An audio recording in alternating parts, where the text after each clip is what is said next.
In April of 2020, a 17-year-old named Sam, who was an avid outdoorsman, decided to go on a one-night hike in the Superstition Mountains in Arizona. The mountain's name has a bunch of supposed origins, but the one that's generally accepted is people are afraid of the Superstition Mountains because of all the mysterious deaths that have occurred there. And so because people would avoid these mountains in fear of mysterious death, it became these superstitious mountains. But Sam was not superstitious and regularly came out here to go hiking, in particular on this 8-mile loop that went through a canyon. And so this one night overnight he planned on doing was going to be on that 8-mile loop where he'd do 4 miles in, camp out, and then 4 miles back. And he planned to do it with a friend, but his friend at the last minute canceled, and so Sam teetered on not even doing it, but ultimately decided, okay, I'll just do it by myself because I'm very familiar with this area. On the day he was supposed to go do this hike, he had planned on getting there early in the day to have maximum lighting, but due to some unforeseen circumstances and traffic and bad road conditions, he didn't get to the trailhead until 5:45 p.m. that night. Sam knew it was a bad idea to start this hike so late because he was going to run out of daylight.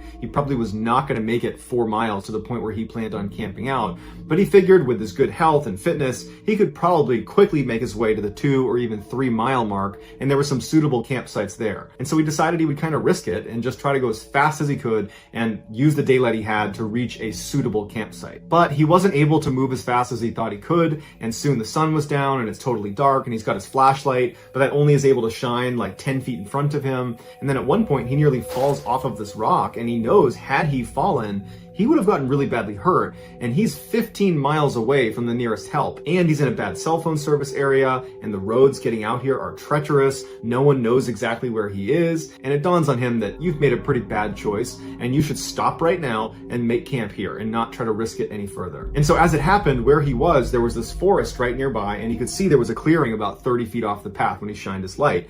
And so he walked into that clearing, and he found it was a great spot to make camp, and in fact, on the edge of this clearing was the remnants of a fire pit. It was very old, but it at least showed someone had camped out right here, and they seemed to have made it just fine. So suddenly he was feeling pretty smart, and he felt pretty good about where he was staying for the night. Now, Sam intentionally did not bring a tent. He liked to sleep on a sleeping pad with a sleeping bag over that, and then he would string up a tarp over the top of him in case it rained. And since this clearing was surrounded by a bunch of pine trees, he was able to string up his tarp over the top, and it was perfect. And pretty soon he had a fire going, and then he cracked open a can of beans, and he began eating his dinner. And as he was eating, he started to get a sense that something was off, something was not right. He began scanning the tree line as if he was going to find something out of the ordinary, but his visibility was incredibly limited because he was sitting right up against a fire, and if you've ever sat next to a fire in a dark forest, your visibility is like 5 feet in a circle around the fire. You really cannot see beyond that. And his vision was also limited by all the pine trees that encircled his clearing. So he really could only see what was immediately around him, nothing else. And he starts thinking, that's gotta be it. Maybe I'm just nervous because I have no visibility. But as he's rationalizing this kind of bad gut feeling, a rock the size of a marble comes soaring into the campsite and lands at his feet. And he looks down at the rock, and immediately he connects that to that sense of dread he had. And he's looking around a little more aggressively now, but again, his vision is very, very limited. And so for the next 15 minutes, Sam is really aggressively scanning the tree line and listening really intently, and he doesn't hear anything. He doesn't see any more rocks get thrown. And so he begins to rationalize and convince himself that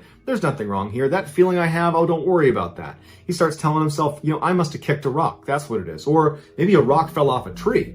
But either way, it's something totally explainable and you got nothing to worry about. And after a little while, he convinced himself and he got into his sleeping bag under his tarp and he went to sleep. A couple of hours later, Sam wakes up and he has that same sense of dread, and now it's back with a vengeance. And he can't hear anything, he can't see anything, but he's definitely feeling like something is wrong. And at that moment, as he's listening really intently and looking really carefully, he hears the sound of rustling leaves. It sounds like someone walking through leaves about 30 or 40 meters away from his campsite. And initially, he can't tell if this person or animal is walking towards his campsite or away, but over the next 30 seconds or so, the sounds start to fade, and he convinces himself that, okay, they've left and everything's fine. But just in case, he wanted to grab his flashlight and shine it in that direction, and so he reaches next to him where he had left it when he had gone to bed a couple hours earlier, and he can't find his flashlight. He's looking around for it, and he can't find it, and he's like, man, that's weird. I had it right here, right next to my body, and it's not here anymore. And that's when the alarm bells start going off in his head, because the only way this flashlight moves is if he moved it. And if it's not here, how did it move? And so he jumps out of his sleeping bag, he ducks out from under the tarp, and he's looking around on the ground in the immediate vicinity of where he was sleeping to find this flashlight. And as he's looking, out of the corner of his eye, he sees some light. And he turns his head, and in the same direction that he had heard those footsteps, those rustling leaves, when he was still laying down, he sees his flashlight laying on the ground about 10 meters away, which means someone or something had been less than a foot away from him to get this flashlight that was right next to him while he was fast asleep and totally helpless, and had moved it all the way over there. And immediately, Sam thinks to himself, that's a trap. They are trying to lure me away from my campsite. Suddenly, he felt so scared he wanted to vomit, but he knew in order to survive this situation, he needed to keep his wits about him. So he puts his boots on and he grabs his knife, and he knows he's not leaving this campsite. In fact, he's going to build the biggest fire he can. He's going to stoke that fire as big as he can get it, and he's not going to go anywhere near that flashlight. For the next several hours, Sam just stood in the middle of his campsite holding his knife, preparing to confront whatever the heck is out in the woods. And over those several hours, he would hear footsteps approach his campsite, turn around, and leave. Every time the fire got lower, he noticed they would come closer and closer and closer, and when he would stoke the fire, they wouldn't come as close. But at about 3 a.m., he ran out of firewood, so unless he went into the woods to get more, he'd be out, and he's certainly not going into the woods. That's the whole point, is to avoid the woods where this thing is. And so as the fire died down, Sam prepared himself mentally for whatever happened next, because he knew that with that fire gone, this thing was comfortable coming all the way in, coming all the way up right next to him to get the flashlight. And so finally, he hears the footsteps approaching, and before this, the closest they had come was maybe about 15 meters away. They were far enough away it didn't feel intimate. It was terrifying, but he had some distance. This time, they walk right up to about 3 meters away, but they intentionally come behind the thickest group of trees, so he can't see them, and it's still dark outside, and he's in that bubble of light near the fire, so he's blind to whatever's on the other side of those trees, but he knows they're there, and they've stopped. And for 2 hours, this poor kid is standing in the middle of this campsite, facing in the direction of whatever is behind the trees. Probably his imagination is going crazy at this point with what could be behind those trees, just waiting for whatever happened next. But ultimately, the only thing that would happen is the sun would eventually come up, and right before it actually popped over the horizon, this thing on the other side finally moved, it turned around and ran away, and it did not come back. And so when the sun finally did come up, Sam didn't just charge out of there because he's still thinking there could be a trap. He waited until it was totally full sunlight, and then he packed up everything he had, and he practically sprinted back to the parking lot, back into his car, and he drove nonstop for 20 miles until he got to a gas station where he could park and collect himself. And when he got there, he got out of his car and he went in and he got a drink, and when he came out, he noticed someone had written something on the dust on the back window of his car. And he walks over and it just says, "Sleep well?" ? Sam is confident whoever was stalking him at his campsite is the same person or group of people that wrote this message on his car. And now Sam just wonders, what would have happened if I retrieved that flashlight?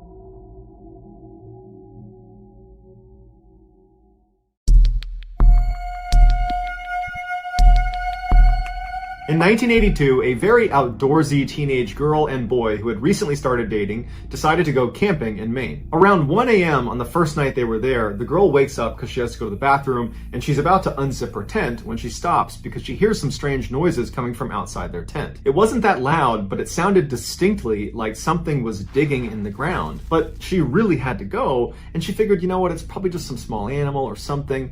And so she begins to unzip the tent, and there's a little bit of moonlight that night, and there was a clearing outside of their tent. So the moonlight's pouring through, so she has plenty of illumination. And so she looks through this tiny hole and she can't believe what she sees. It is a grown woman squatting down about 2 or 3 feet away from their tent. Her back is to them, so she can't see that she's looking through the tent. And she's feverishly digging into the ground in front of her. The girl literally falls backwards into her tent. She's so startled by what she sees, and she lands on her boyfriend, who immediately gets up and he's like, "What's going on?" And she goes, "Shh."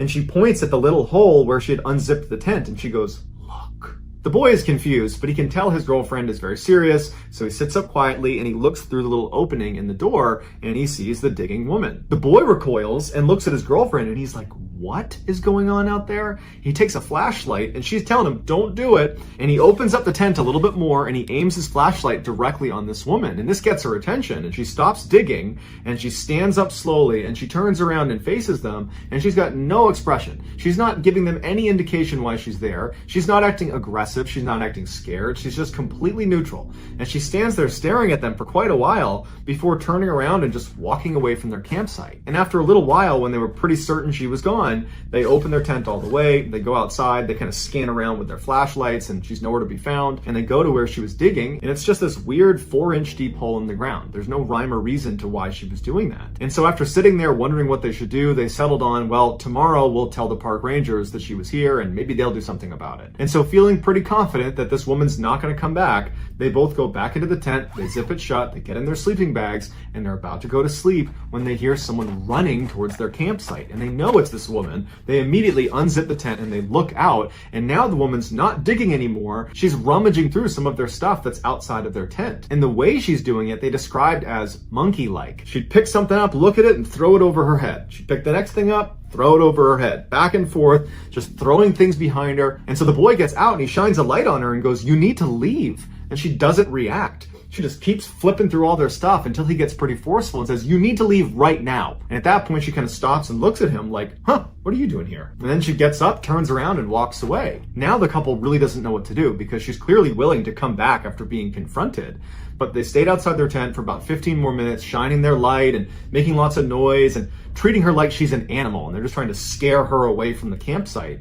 And after a little bit of time, they thought, okay, there's no way she comes back now because, we were pretty aggressive with her this time and she seemed to really get it. They both do go back in the tent, and as soon as they zip it shut, they hear her come running straight back to the site, like she was literally waiting in the wings for when they went back in the tent. And this time she runs back to the hole in the ground and she's just feverishly digging into the ground as fast as she can. And this time they come out of their tent and they're mad and they are screaming at this woman to get the F out of here. What are you doing? And this seems to kind of frighten the woman, who gets up and she looks at them like, "Why are you yelling at me?" And she runs away, and it looked almost animalistic the way she was running away, like she was feral. The boy and the girl are totally shaken up at this point. It's about 1:30 in the morning and this woman just keeps coming back to their site and they don't know what to do about it. So they turn on some lanterns and they turn on their flashlights and they decide, we're just going to stay outside until the morning. That way we know she doesn't come back and doesn't steal anything from us. But by about 3:30 in the morning, they've been outside for 2 hours. They're getting cold. They're super tired. The woman's nowhere to be found.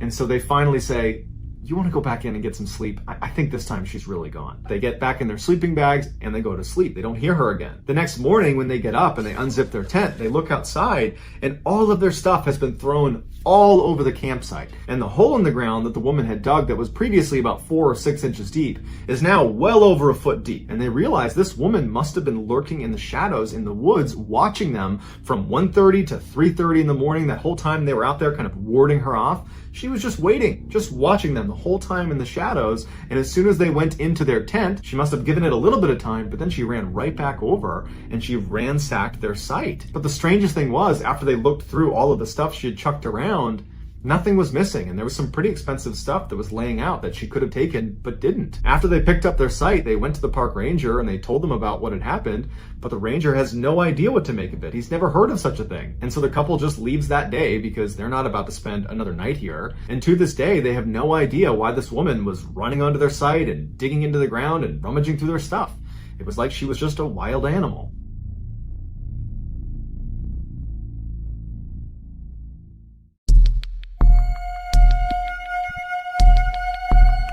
In the early 2000s, a teenager named Eben and his father would regularly go hunting in the Georgia backcountry. When Eben turned 14, his father befriended a very wealthy landowner in Georgia who offered them access to one of his best private hunting areas. And just a couple of days later, on October 5th, Eben and his father would take him up on the offer. They woke up super early and they drove out to the edge of this property that was actually fenced in. And they went to a main gate where they had the combo that this guy had given them. They punched in the combo, opened up the gate, drove in, shut the gate, locked it, and then continued down the access road. They followed this road for about 2 miles where it came to a stop right outside of this huge forest. They parked their truck, they got out, they put on their gear, and in the pre-morning darkness began hiking into the woods. Even though they were there primarily to hunt, Eben and his father secretly enjoyed just hiking around the woods and camping out, and any chance they got to extend their hunting trips, they would, even if the hunting wasn't good. And so since they spent a ton of time in the woods together, they noticed almost immediately when they walked into this particular forest that something was off. There's no birds, there's no animals, silence. It's just totally silent. The only sounds they heard that were not them was a single plane that passed overhead. Although they found this very odd, they figured, you know what, this is private property, not a lot of people are out here. I'm sure as soon as we showed up, the animals were aware of us and they've scattered. They finally make it out to the hunting stand that the owner had told them about. They get all settled in, they're getting ready to see some animals, and all day long, they don't see a single animal. They don't hear a single animal. In fact, again, it is just completely silent. Frustrated, they began packing up their stuff, making their way down off the stand, and they started looking for a place to make camp for the night. And Eben's father suggested, well, hey, there's obviously nothing over here. It's been quiet all day. Why don't we walk deeper into the woods a little ways, set up camp there, so tomorrow we have a better chance of seeing some animals. So they hiked for about an hour farther away from where they parked their truck, and they reached this clearing, which is perfect for setting up their camp. And so they set up their tent, and Eben's father says, hey, we still got some daylight. Do you want to go try our luck and see if we can see some animals out here now? Eben's like, yeah, why not? So they hike a little ways away from their campsite, and they set up their blind, and once again, they don't see any animals. It's totally quiet. And so they turn around and they start heading back. As soon as they could see their campsite, which really was just their tent, they noticed that their tent was now collapsed. And Eben's father turns to him and says, oh, it must have been the wind. And Eben says, no, it couldn't have been the wind, because all day today we have been commenting on how quiet it is and how the fact that there's no weather, no wind, no anything is heightening the fact that it's completely silent. So it could not have been wind. So Eben's father is like, well, when you set the tent up, did you not put the posts into the eyelets? Did you not build it correctly? And Eben's like, no, I've made that tent like 1,000 times. I know it was set up correctly. They walk into their campsite and they look down at their tent, and they're really confused at what they see. The two rods that go in an X over the top of the tent that thread through nylon loops and then anchor at 4 different points in the base of the tent, well, they had been removed from the 4 corners. And if you know how a tent works, it works on tension. And once you have a rod anchored in 2 points, it doesn't just pop out. It's anchored at 2 sides. It's actually difficult to remove each anchor. Once one is out, the other comes out easily. But basically, the rod would need to break in order for it to come out of those anchor points, or someone would have to come over and remove it. And they didn't remove them, and none of the rods were broken. Which leaves them with either they failed to set up their tent, even though they had distinct and clear memories of setting it up and double checking it was set up because they put gear inside of it, or someone came over to their campsite while they were gone and undid the 4 corners. They decide, you know what, it can't be some stranger coming over here because we're the only ones with the gate combo. This is private property and no one could have been here. And why would they do that if they came to our campsite? Why would they randomly collapse our tent and then vanish? So it had to be us. We must have not made the tent. And while they didn't really believe that they had not made their tent, they convinced themselves that that's what happened because the alternative was just too bizarre and frankly terrifying to consider. So they build their tent and they make a little fire and they stay up for a little while chatting before being tired and saying, okay, let's just go to bed. They extinguish the fire, they get in the tent, and they both fall asleep. A couple hours later, Eben wakes up suddenly and he's not sure if he's dreaming or not, but he thinks he hears someone laughing a couple hundred meters behind their tent off in the woods. Eben instinctively turns to make sure his dad is still in the tent with him, and he is. And then Eben starts listening really intently to what's happening outside. And all he can hear is silence, like it's been since they got in the woods. He doesn't hear any more laughter, and so he says, okay, I must have just been dreaming, and there wasn't any laughter out there, and eventually Eben goes back to sleep. A little while later, Eben wakes up suddenly again, except this time his dad is already awake and looking around anxiously. And Eben sits up and goes, what's going on? And his dad goes, shh, and he goes, can you hear that? And Eben listens, and to his horror, he hears laughing. He wasn't dreaming before. Eben also realizes the laughter is not coming from the same area he heard it. It's now coming from the opposite direction, and it's a lot closer to them. Eben very quietly and carefully explains to his dad that he actually heard this laughter a couple hours earlier, and Eben's father turns to Eben and says, before we came out here, I asked the owner, should we expect any other hunters or campers or anybody nearby? And the owner said, this is private property and it's fenced in. There is no one there but you guys. After this revelation, they both turn their attention back to just listening because they're hoping this is just going to stop and whatever this is just going to leave. But it doesn't leave. They hear footsteps running towards them from way off in the forest, and it's so quiet, it's really easy to hear these footsteps. And whatever this is charging towards them, and then it comes to a complete stop right at the edge of their clearing. At this point, Eben is now grabbing onto his father. Eben's father is holding onto his rifle, and he's getting ready to open the tent to confront whatever is out there. And right before he grabs the zipper, this person, whatever it is, starts laughing again, and it's practically right on top of them. It's so loud. They can hear it clear as day right there, right outside their tent. And Eben's father takes a deep breath, he grabs the zipper, and as soon as he begins moving it, The sound the zipper made causes the laughter to stop. They don't hear footsteps, so they know probably something's still out there. But the laughter stops like it's recognized that they're making noise. They're right there. There they are. They're in the tent. Eben's father freezes with his hand on the zipper, and he's debating whether he should go outside or not. And before he can even make that decision, whatever this thing is turns around and runs back into the woods, and it's just gone. And for several minutes, they just sit like that in total silence, praying that whatever this is gone for good. And after several minutes, when they don't hear anything, there's no more laughing, there's no more running, Eben's father re-zips up the tent, puts his hand back down, and they're both left just sitting there thinking, what the heck just happened? Eben and his father would stay up all night, and they would barely speak, because whatever this thing was had heard them when they moved the zipper. And so they were really afraid of making any sound, even little sounds, because it's so quiet, sound travels really far, and they don't know who or what is out there.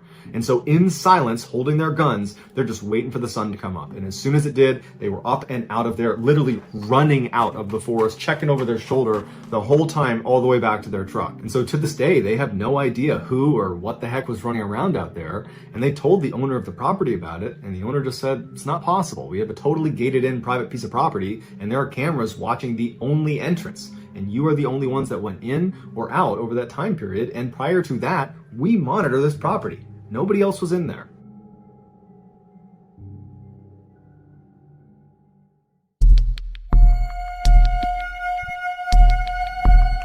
In 2016, a 25-year-old Wall Street banker named Matt was camping near Mount Rainier in Washington state. His job was so hectic that in the rare times he got a chance to, he would disappear into the wilderness for a few days to clear his head. Despite living in one of the biggest cities in the world, Matt was actually a very competent outdoorsman, and so for this trip, he decided he would stay way off any trail, deep in the backcountry in random locations. On the first night, he found a nice clearing in the trees, and so he set up his campsite there. He ate some food over his fire, he pitched his tent, climbed inside, and within a few minutes, he was fast asleep. Several hours later, Matt woke up to some strange sounds coming from outside of his tent. It sounded like a couple of animals or maybe one animal moving around right outside. And so after a while of just hearing this constant sound, he rolled over and he barely unzipped his tent flap just to look out and see if he could see whatever animal it was. And what he saw shocked him. There was a man sitting in front of his fire pit. There was no fire in his fire pit. And the guy was just sitting there with his hands on his knees, looking straight down. And periodically he would just kick his feet in the ashes of the fire pit.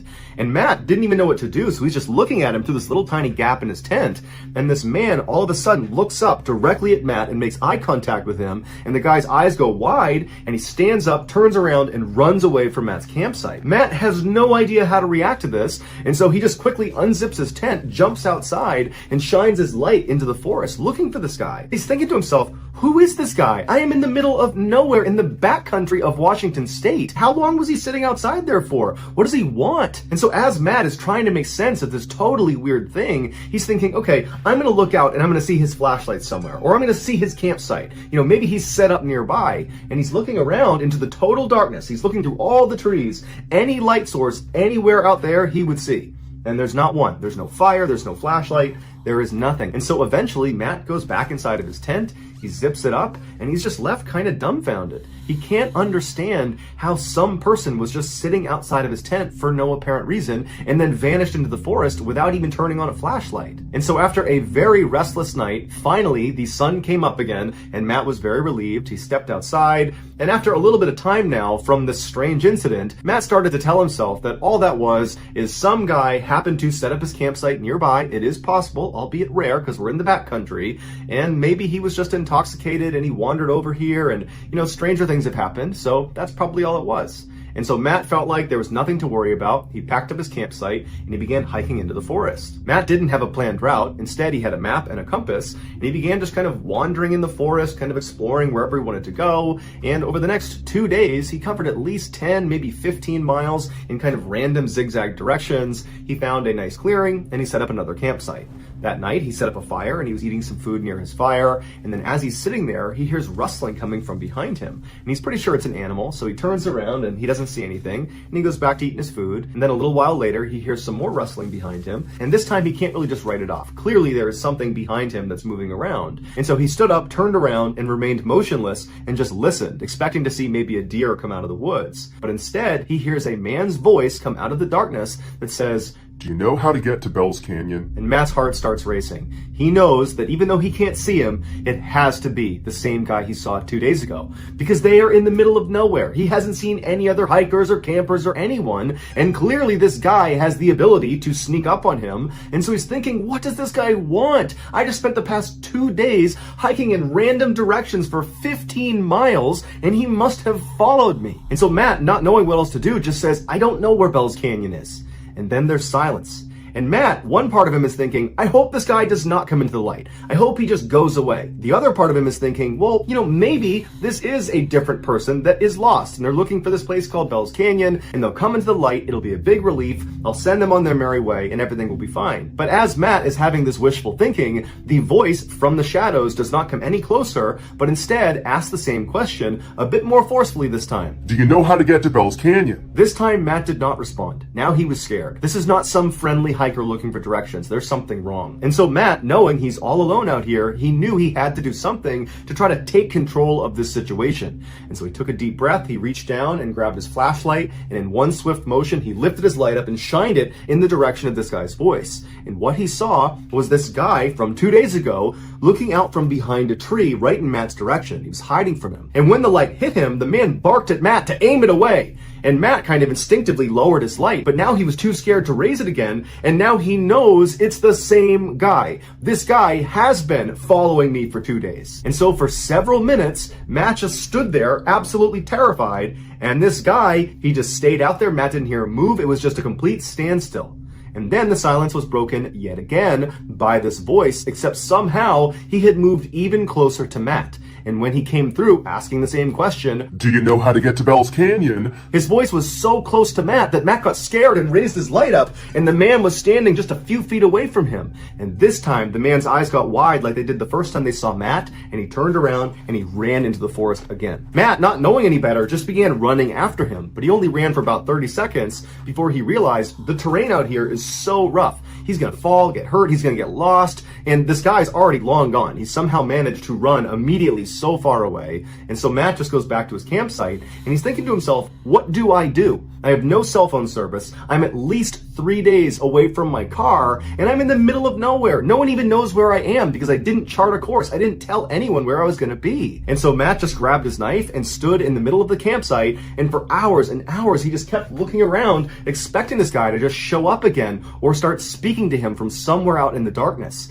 It was absolutely horrifying. Finally, by about 3 in the morning, Matt was so tired that he had to go to sleep. He hadn't heard this guy again, he didn't see him again, and he figured, I need a little bit of sleep because tomorrow he's gonna pack up his campsite and begin this epic journey back to his car. And so he climbed in his tent, and he had a very restless next couple of hours, and the sun came up. Matt jumped out of his tent, packed up his stuff, and began practically running in the direction of his car. All day as he was hiking, Matt kept looking over his shoulder, expecting to see this guy, because clearly he had followed him for multiple days, over 15 miles, and so the likelihood that he's still following him was really high. And so all day, Matt just felt like he was being watched. He was totally terrified, and then the sun started to go down, and Matt knew he would have to camp out again. And so he found a clearing in the trees, he set up his campsite, and he was so tired from running basically all day and being so mentally exhausted from this experience that he just got in his tent and fell asleep very quickly. But several hours later, he woke up to the sound of somebody walking around his tent, and he knew it had to be this guy. He's still in the middle of nowhere. He's not even close to the parking lot yet. And so this guy is still following him. And so Matt sat up in his tent, he clutched his knife, and for hours and hours and hours, all night, this guy just walked around his campsite. And then around 4 or 5 in the morning, he scampered off. When the sun finally came up, Matt leapt out of his tent, packed up his stuff, and literally just began running in the direction of his car, hoping that maybe he could get there before needing to camp out one more night. And so all day as he moved, he's looking over his shoulder, knowing this guy is following him. At this point, it's not even a question. He's somewhere in the forest, but he could never see him. And unfortunately, as the sun was setting, he knew he was not going to be able to make it to his car. He was just too far away. And so at some point, when it got too dark to keep moving, he had to find a clearing and set up his tent again. And so Matt climbed inside of his tent, he zipped it up behind him, he grabbed his knife, and he sat there expecting to hear this guy come walking around. But after several hours, he didn't hear him. And And Matt started to wonder, maybe this guy has left me alone, finally. Maybe he's not following me anymore. And so Matt, who was totally exhausted, laid down to go to sleep. And then, as he's laying there from somewhere out in the woods, Do you know how to get to Bell's Canyon? Matt immediately sat up. His heart began racing so fast that he actually was concerned he might have a heart attack. And he didn't know what to do, he didn't know what to say, so he just sat there holding his knife. And then this guy began running past his campsite, making animal sounds, and he would stop periodically and moan and grunt, and he'd kick up leaves, and then he'd run past his campsite again, over and over and over again, until the sun finally came up and this guy scampered off back into the woods. Matt didn't waste any time. He leapt out of his tent, packed his stuff up, and ran all the way back to his car. When he finally got inside of his car, shut the door, and locked it, he cried tears of joy. He was so unbelievably relieved. And he peeled out of the parking lot. He got to a nearby hotel. He finally got cell phone reception, and he considered calling the police about this guy, but he thought, what am I going to tell them? He didn't commit a crime. He was just terrifying. And so he decided not to call the police. He finally flew back to New York, and he just had to accept that there was some strange guy out in the wilderness of Washington State who was able to hunt him over 3 days and 30 miles in rugged terrain without the use of a flashlight, without any gear, and all he ever said to Matt was, Do you know how to get to Bell's Canyon? Wait, don't go anywhere. We actually have a bonus story for you. This final story has quickly become one of the classics on this channel. It's a story about a forest in Connecticut that is actually illegal to enter, basically because of maybe paranormal activity out there, we don't know, but it is actually illegal to go into this forest. There's a whole crazy story around it. I actually told the story on a live stream recently about Dudleytown, and so we went ahead and took that footage, we edited it, made it really pretty, and now you get to watch it in case you didn't see it live. Enjoy.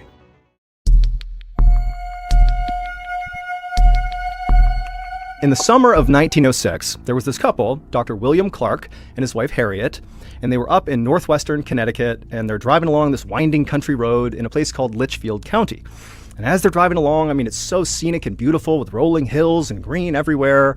And what they were doing is they were looking for a location in this area that could serve as a location for their second home.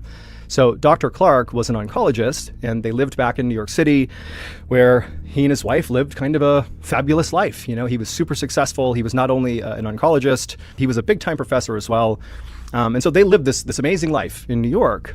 But, their lives were really hectic. New York City is a hectic place. Add in the fact that they were very social people, always going out and going to functions and this and that. And so they had some extra money, and they wanted to, buy or build a second home that would kind of serve as their retreat away from the city.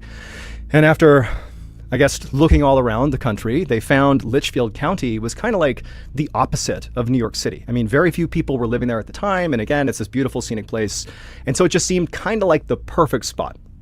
So again, Dr. Clark and Harriet, they're just driving along, beautiful day, and they eventually, in Litchfield County, they eventually reach this beautiful red wood-covered bridge, and they go over it, and when they get to the other side, their field of view opened up because there weren't as many trees right on the other side of this bridge, and they suddenly had this view up and to the right, maybe, half a mile away or something, of this weirdly shaded forest. Now you got to remember that basically everywhere they're looking, there's trees everywhere. It's very densely forested everywhere, but there was just this one kind of rise, like a pretty big hill, a prominent hill that was really dark, like totally shaded. And it was because there's two mountains or two hills on either side of it, almost creating like a valley.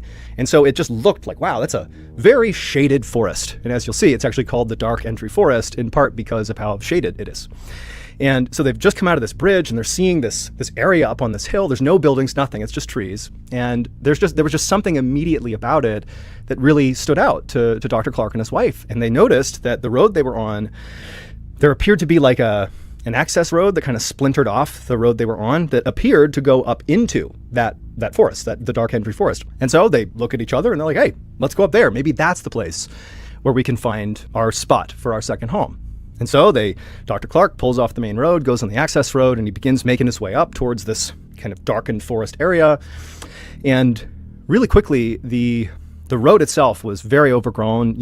At first it seemed like it was relatively well maintained, but the farther up they went towards this dark forest, the rougher it got, to the point where Dr. Clark couldn't even drive on it. There was too many potholes and everything. So they end up pulling the car over and parking.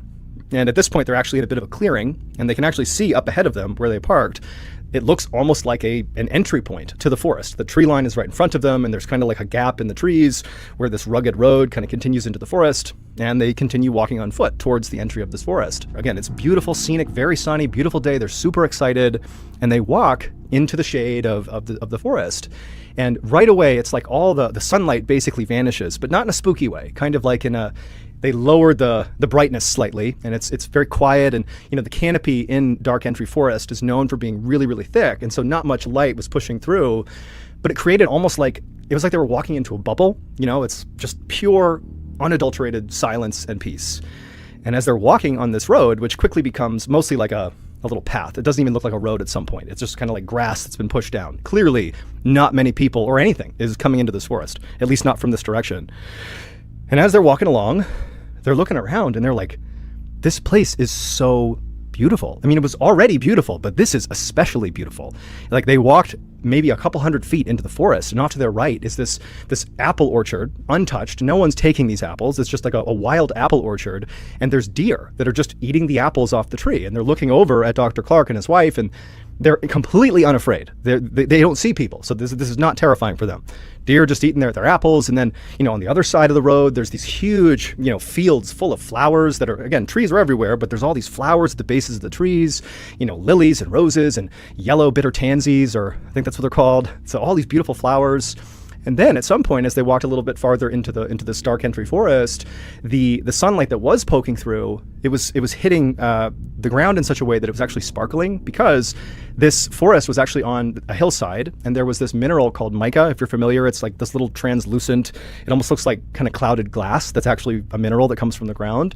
And when the sunlight hits it, it kind of looks like it sparkles. And so they're looking around at these wild animals that are unafraid of them, and flowers, and there's babbling brooks and streams. I mean, it's like out of a Disney movie. This is like a perfect place. And so by the time the couple came out of dark entry forest, this is only, like they walked around for maybe an hour or so. By the time they were coming out, they were completely sold that was going to be where they went ahead and bought their land to build a second home. And so they go back to New York City, and they put in the paperwork to buy the land, and they buy 1,000 acres in this forest, which it's ridiculous to imagine just casually buying 1,000 acres anywhere. But they did. They bought their 1,000 acres. And as soon as they had it, as soon as it was finalized, Dr. Clark began calling around to all these builders, local builders in Connecticut, that could help him build his home. And he had no intention of building some humongous home. They bought a huge amount of land, but they only wanted to build a small cabin. But despite the job being relatively simple, and despite Dr. Clark offering quite a bit of money to anybody who was willing to go out there and build this for him, none of the builders would do it. They never really gave a straight answer to Dr. Clark about why they would not go into dark entry forest, but universally, no one would do it. And so, Dr. Clark, he definitely was discouraged by that, but he just kind of chalked it up to, okay, so obviously it's kind of an isolated place. It's relatively hard to get into dark entry forest, and where they had bought this land, it was pretty far into the forest. And so he just decided, okay, it just might not be worth it for them. It's logistically kind of a nightmare. They don't want to do it. And so Dr. Clark is undeterred, and he decides he will just build the house himself. Dr. Clark, he grew up on a farm in New Jersey. He was a very handy guy. He had built buildings before, so this was something he could do. And so over the next several months, every weekend, Dr. Clark would make his way on his own to dark entry forest, and it also was full of owls that were hooting all the time. So there's like this audio side of being in this forest, which is really intense. Like there's owls hooting constantly. And actually, Dr. Clark and Harriet thought it was really cute that these owls, it seemed like they were almost personally greeting them as they came into the forest. And so Dr. Clark, every weekend for several months, he would go into dark entry forest and be greeted by the owls, and he would go to the land where the 1,000-acre land. And actually, he had identified this one kind of flat spot in the 1,000 acres that was good for building a home. And so the first thing he did over these several weekends he was out there is he just cut down this massive swath of hemlock trees, just kind of clearing out that flat area. And then he chopped up the trees he cut down into lumber, and he used that to build a rustic, simple 2-story cabin. And then after this cabin was built kind of up on this hill, there happened to be another hill not too far away from the cabin where there was a freshwater spring right at the top. And so, Dr. Clark, he went up and laid piping from the freshwater spring down to his cabin, so they had fresh water in the cabin. And then down the hill from where the cabin was constructed was a small brook. And Dr. Clark, he found himself always going down and just staring into this beautiful brook because there were all these trout, because nobody fished out here. This is like an abandoned place, basically. There's all these trout just swimming around unencumbered, just leaping out of the water, if they even do that. I don't know if trout do that. I think they do.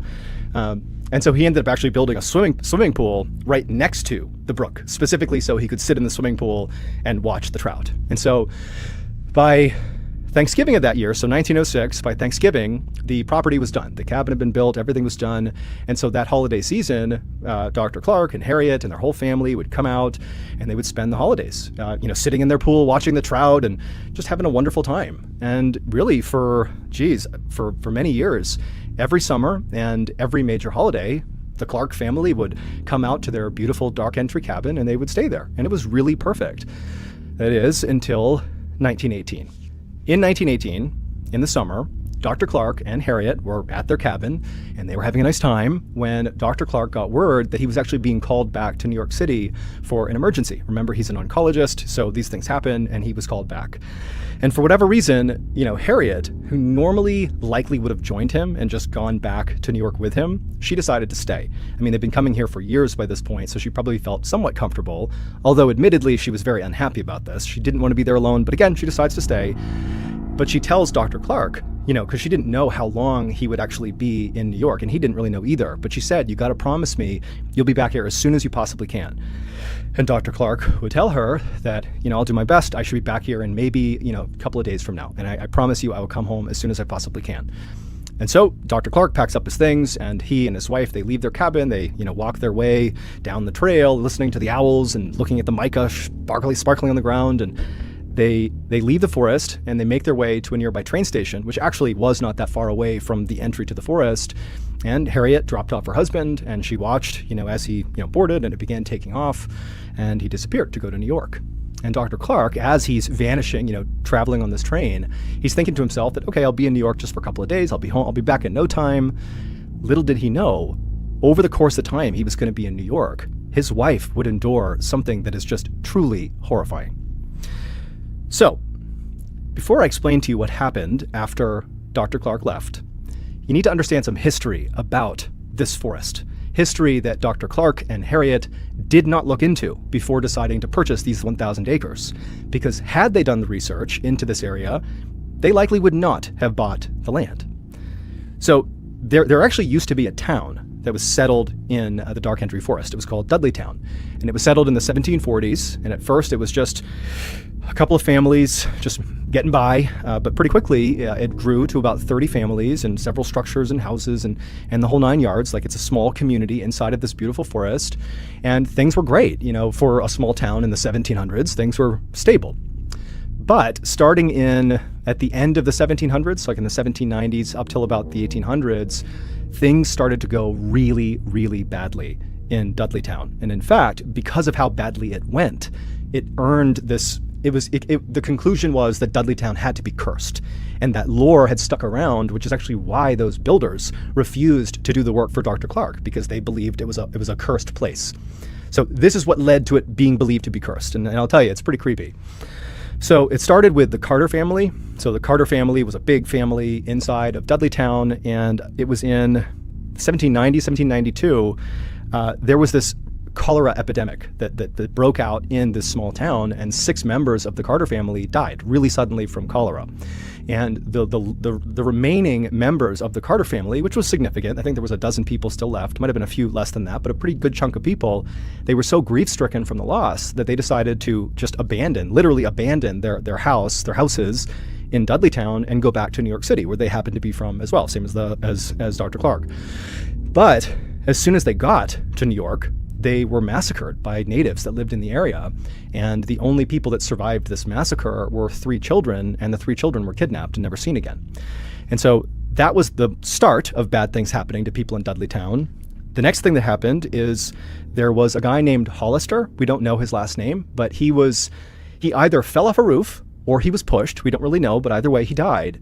But he died on or near another person's home whose name was Tanner. Okay, so Hollister dies, and he dies on or near Tanner's home. And after Hollister died, which again, it was shrouded in mystery, Tanner, the owner of the home where this guy died, he began talking obsessively, and it's documented, obsessively, about strange creatures lurking around the tree line inside of Dark Entry Forest, right around Dudleytown, every night. That's all he saw. So guy dies, and all of a sudden, Tanner is noticing all these strange creatures. And he's telling everybody in town that there's something going on here. Nobody believed him. And so slowly, Tanner, every night, he would see whatever he was seeing, and it drove him insane, completely insane, to the point where he couldn't even function, and his daughter had to take care of him until he passed away. And as Tanner was losing his mind, his next door neighbor, whose name was Abel, began to talk as well about these creatures that were coming to the edge of the tree line surrounding Dudleytown most nights. And just like Tanner, Abel as well slowly lost his mind over these creatures because nobody believed him. And then all the way up until like just past the 1800s, so many people just randomly died in Dudleytown, some from disease for sure, but others, they'd just be found dead. And then many people as well began citing these strange creatures that were lurking all around. By 1900, the only family that was still alive in Dudleytown was this family called the Brophies. And it was a fairly big family. And the mother, she suddenly died of cholera. The two sons, they were accused of theft in another town and then fled and vanished. And so literally it's down to John Brophy, the actual last person who's living in Dudleytown.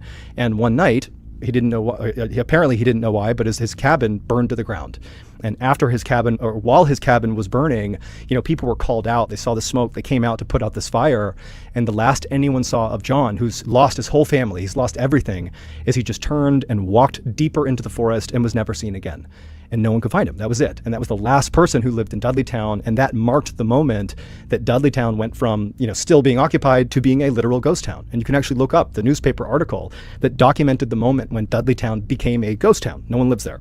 A few years later is when Dr. Clark and Harriet were taking their stroll through Litchfield County and up into Dark Entry Forest and saying, wow, this is the place for us. And they saw the ruins of Dudleytown. They walked past the crumbling foundations of these old homes, and there was all these remnants of this town that was still there, but much the way they viewed the owls as being kind of charming, they also viewed this rundown old town that was gone as kind of cute, and it made them want to stay there more. So they were aware of the town, but didn't do the research. Apparently Dudleytown was cursed, and that is where they bought their land. So, fast forward to 1918. So Dr. Clark, he's left for this emergency trip to New York, and it would turn out he was only needed in New York for 36 hours. It was, as short as he could have expected it to be. So less than 2 days later, keeping his word to his wife, he's back on a train, and he's heading back to that stop where Harriet had dropped him off near the Dark Entry Forest. And although this was rare that, Dr. Clark would leave his wife in the cabin, he expected her to be waiting for him at the train station. They didn't have an exact time that he was going to be there because it wasn't not entirely planned. But he had said, I'll be here in like 1 or 2 days max. And so he just kind of expected his wife to check the schedule and be at the train platform. But as he's pulling into the station, he sees his wife is not there. Now, this was not some huge cause for concern, but it was enough of a red flag that as, he's pulling into the station, Dr. Clark is thinking something feels off. And so he ends up going from the train station, and he actually walked the rest of the way. He didn't take a car or anything. He walked to that access road and made his way up to the entry of Dark Entry Forest. And as soon as he walked into the forest, so daylight out here, he steps into the canopy and it's dark again. And remember, it used to feel so welcoming and wonderful going into that forest. It was so peaceful, but now it has a different feel. He steps into the forest and suddenly it feels threatening. It feels ominous. And the owls that are hooting the whole time he steps in, it didn't feel like they were greeting him. It felt like they were telling him to leave. But he had to find his wife, and he's thinking she's up at the cabin. That's where we need to go.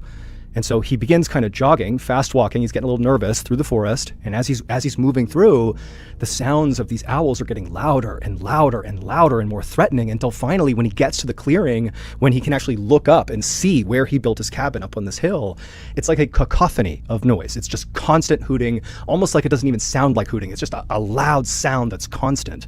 And so Dr. Clark is starting to panic, but he gets even more panicked when he looks up at the cabin. He doesn't see his wife, but he sees the front door to this cabin is slightly ajar. And so Dr. Clark, he runs the rest of the way up the hill, owls hooting the whole time. He gets to the door, and he's terrified. He knows there's something wrong here, but he gets the courage. He opens up the front door, and the second he steps into this home, which he has loved and spent years and years in with his family, he steps in and everything is different. Instead of it being peaceful, he now feels this almost high-pitched sound like inside of his head for a second, and he's confused. And then he hears what sounds like maniacal laughter coming from the second floor. He doesn't see anybody on the first floor. He thinks it's his wife, and so he charges upstairs. He gets to the landing, and he sees the door to his bedroom, where he would expect his wife to be, is slightly open, and he can hear this laughter coming from inside of this room, this maniacal, crazy, loud, high-pitched laughter. And he's totally panicked. He goes to the door, and he opens it up, and there, in the back corner of the bedroom, is his wife. And she's in the fetal position, and her mouth has been opened as wide as it can go, and the laughter that he's hearing is coming out of her body, but her jaw isn't moving. Her chest is heaving, and this maniacal laughter is just coming out of her as she stares him dead in the eyes. And so Dr. Clark, he was so terrified at what he was seeing and all the hooting and all this craziness going on that he just turned and ran away. We don't know what happened to Harriet Clark over those 36 hours that her husband was gone, but something happened to her. And when she was taken away from this cabin, the only thing she would say is the strange creatures kept coming back. I kept seeing strange creatures. The same thing that all the people in Dudleytown had said that caused them to flee the town. And so we don't know exactly what became of Harriet. There is one account that says she was forever, she went to a mental hospital and stayed there until she passed. Another account says she went back to New York with Dr. Clark, where she took her life. But either way, the final thing was she claimed to have seen the strange creatures and lost her mind as well. Following this, following the story, Dark Country Forest really took on this unbelievable legend. I mean, people knew about this story. They knew about the legend of the 1700s and 1800s, but this felt recent. I mean, this was a documented case of this doctor's wife. And so it spawned a lot of people going into Dark Country Forest to see what's out there. And lots of people who go into that forest before it became illegal reported feeling phantom hands slapping them on the back and feeling really intense pockets of cold air. And actually, the very famous paranormal couple, Ed and Lorraine Warren, in the 1970s, they went out and ran the special series about what happened in the Dark Country Forest. And they came out and said, absolutely, that forest is demonically possessed.